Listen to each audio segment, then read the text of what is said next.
Welcome back to Rattlesnake TV, guys. In the past, I have been accused on this channel of diving into some stories and some conspiracy theories that may or may not be true. So what we're going to do today is I'm going to dive into a conspiracy theory that may or may not be true. I just want to say from the bottom of my heart, I'd like to take this chance to apologize to absolutely nobody.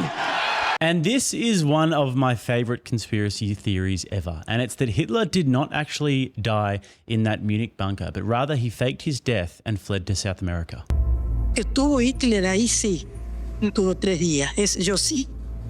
Eso yo, porque mismo los choferes y todo, el padre Moni que estaba en el pero nosotros teníamos que callarlo la boca. O perdíamos el trabajo y después lo agarré a Luis yo y le digo, che Luis, cállate, me dice, no digas nada. Y si usted, ahí había foto de él y después uno por más que no tenga video. This is one that I've been interested in for quite a while, and actually last year, just before the election, I was in Argentina for 6 weeks or so, and I was going to go to Bariloche, where apparently, supposedly, Hitler fled to, and I was going to do a story on this for the Travel Channel, and I'm kicking myself that I didn't now. And the reason why is because this story is now extremely relevant, because Argentinian President Javier Milei has decided that he's going to declassify a bunch of documents relating to the Nazis that fled to Argentina after World War II, which is actually completely factual. Some of the more famous Nazis that fled to Argentina after World War II include Adolf Eichmann, who fled to Argentina, eventually being captured by the Israeli Mossad in 1960, where he was kidnapped, brought to Israel, tried for war crimes, and executed in 1962. You've also got Joseph Mengele, who was a key figure in the Nazi eugenics and human experimentation programs, who lived under aliases in Argentina, Paraguay, and Brazil, where he died in 1979. Klaus Barbie also thrived as a businessman in Bolivia for decades before getting caught,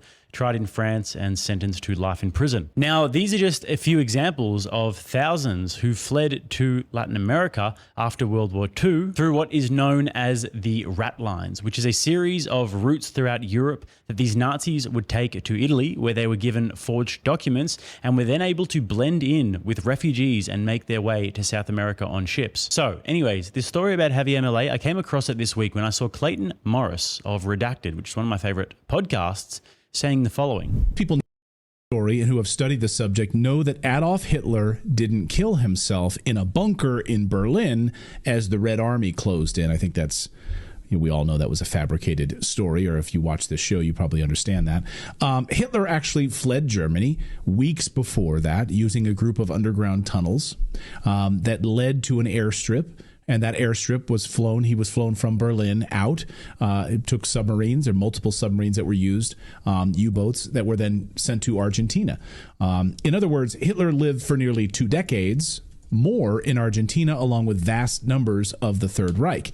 Well, now Argentinian President Javier Milei has just ordered the release of all remaining documents on all of those Nazis who fled Germany and moved to Argentina after World War II. Basically, it was almost like a second base of operations in Argentina. If you're not familiar with that, like basically the Third Reich operated out of Argentina and Germany.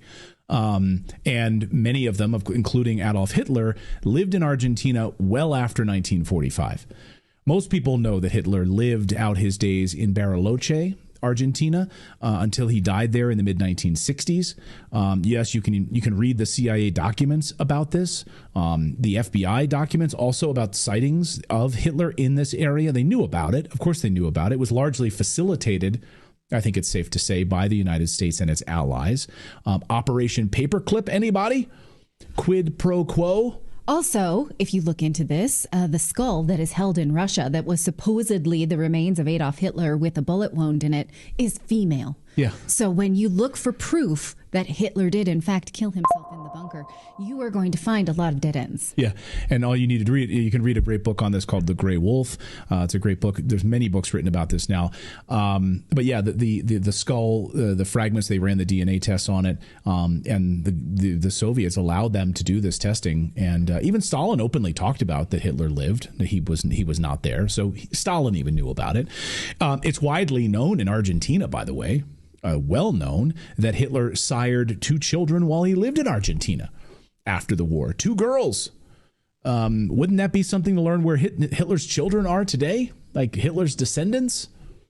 That'd be interesting. Maybe we'll learn that in those documents as well. But we'll be watching this story. Okay, so much fascinating history with this one. First of all, the reason why the Nazis were able to move to Argentina was because Juan Domingo Perón, who was in charge at the time, despite Argentina being neutral in the war, sympathized very heavily with the Axis powers. Also, it's a fact that the Nazis led the world in science and innovation, and there were a lot of scientists that were advanced in rocketry and missile technology, military technology, nuclear physics, and more. An altitude of 117 miles will be achieved, a world's record.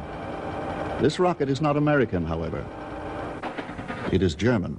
And there was a race between the Soviets and the US to secure their services and their knowledge during the Cold War. It's even factually true that Argentina started their own fusion nuclear program with various different Nazi scientists with the backing of Juan Perón. But the most famous of all of these different programs that you guys probably already know about is Operation Paperclip. This was a covert operation where the United States brought over thousands of Nazi scientists, engineers, and technicians to work for the US military and government. The most famous of which being Wernher von Braun, who became an essential figure in the US space program that sent astronauts to the moon. To help show you what is being done to solve these problems, we have called upon one of the foremost exponents of space travel, Dr. Wernher von Braun, who is at present the chief of the Guided Missile Division of the Army's Rocket Center at Redstone Arsenal. Arthur Rudolph, another Nazi scientist, was also a key figure in NASA's space program, and Hubertus Strughold played an essential role in NASA's medical program.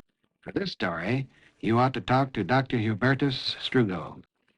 Dr. Strughold, what are the prospects for space travel? Will not only make routine flight under space conditions in the vicinity of the Earth, but also that he will travel to or around the moon. So this is a whole entire rabbit hole, and Operation Paperclip is such a fascinating part of history of the last 100 years. And this is not something that was actually uncovered until investigative journalism in the 90s led to this information becoming public. Author of a new book that unveils the secret history of how America became a safe haven for thousands of Nazi war criminals.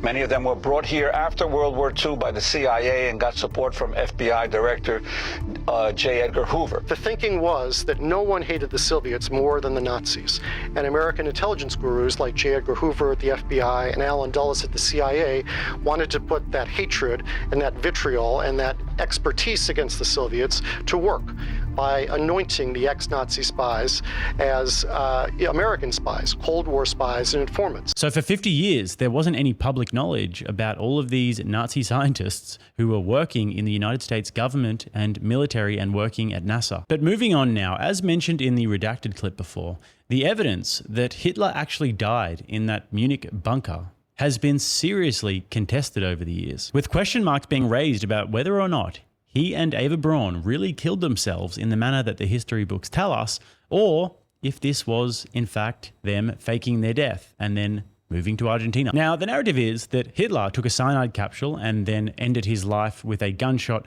wound to the head, and then his staff burnt his body before the Soviets could come and desecrate it. And the Soviets later claimed to have found Hitler's remains, and they displayed this at a Russian facility for many, many years after that. But then, in the 2000s, after the fall of the Soviet Union, forensic investigation showed that the skull that was being displayed by the Soviets was in fact the skull of a woman. So with all this in mind, the obvious question becomes, what exactly is in those files that Javier Milei says that he wants to declassify? I mean, when you just look at the body of evidence, we know for a fact that the FBI was investigating the Hitler in South America claims for at least 10 years that we know of after World War II. This is because there were so many sightings. I mean, there are also many sightings of Bigfoot, but allegedly there are a lot of sightings. Debe haber sido fines del 53. ¿Y en qué circunstancia? Vino ahí, venía. ¿A dónde? Al edificio a hablar con Pavelic. Venía caminando con los tres guardaespaldas y la señora. Prácticamente lo traían caminando, ¿no? Que apenas caminaba él. Tenía la misma pinta. La misma blanco, pelo corto, tipo militar, cortado, sin bigote. Bueno, ahí estuve yo conversando, me invitaron a sentarme en la mesa, me convidó la señora de Papeles con un café. Hitler estaba tomando café con alguna bebida más con Pavelić. Y yo ahí le conté. Entonces, Pavelić le dice a Hitler, es el carpintero, dice que me hace la carpintería en el edificio. Entonces Hitler me miró y me hizo una reverencia así, en esta forma. Un saludo, ¿no? Más cerca de él. Estuve tomando café, inclusive. ¿Usted está convencido que la gente? Sí, sí, sí. And there were lots of bits of intel coming into the FBI about Hitler being in South America. And obviously, we know for a fact that there were many different high-ranking Nazi officials who did certainly escape to South America after the war. So if and when these documents do get released and declassified, could there be some major bombshell information released? Or will it be another set of declassified documents that tell us what we already know? Time will tell. So guys, a little bit of a different one today, but I'm just so fascinated by this whole story, and I would just be thrilled if the documents released some really crazy information that we could all talk about. So if you like that, guys, don't forget to smash that like button, subscribe to the channel if you haven't already, and if you guys would like to watch another video, you can click right here. Till next time, I'm Jake. This is RattlesnakeTV, keeping you armed and dangerous.